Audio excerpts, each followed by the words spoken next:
प्यारे विद्यार्थियों, आप सभी को गणतंत्र दिवस की हार्दिक शुभकामनाएं। आज का यह पावन अवसर हमें हमारे संविधान की गरिमा, लोकतांत्रिक मूल्यों और राष्ट्रीय कर्तव्यों की याद दिलाता है।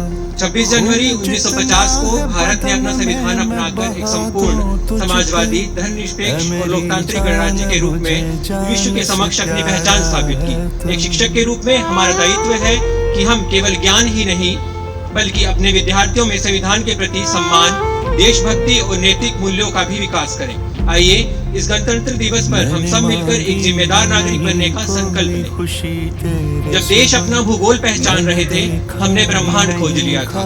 दुनिया 1 2 3 में व्याकुल थी, हमने शून्य दे दिया था। गुरुकुल से नालंदा तक शिला बनाए विश्व में शिक्षा की नींव रखी।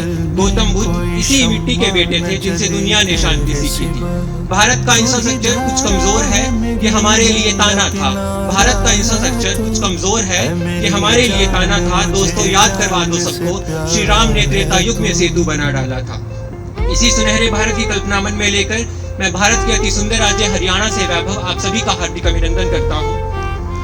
शास्त्रों से परिपक्व युवा सरोजिनी नायडू बनकर भारतीय संस्कृति को विदेशों में परिचित करे।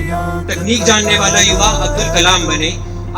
हमारे गांव का युवा आगे आए और देश हित में नीरज चोपड़ा की तरह भाला फेंके। रचनाएं ऐसी रची जाएं कि साहित्य का नोबेल भारत को प्राप्त हो। हम भ्रष्टाचार यूं अपनाएं कि जापान से पहले भारत का नाम हो। जो युवा दौड़ सकता है वो दौड़े, जो चल सकता है वो चले, और जो रेंग सकता है वो रेंगे, परंतु अपने कर्तव्य का निर्वाहन अवश्य करे। और सिंह की गर्जन की भांति नेतृत्व क्षमता के साथ इसी के साथ मैं युवाओं का आह्वान करना चाहूंगा। उठो जवान देश के वसुंधरा पुकारती, उठो जवान देश के वसुंधरा पुकारती, ये देश है पुकारता, पुकारती मां भारती। धन्यवाद। जय हिंद।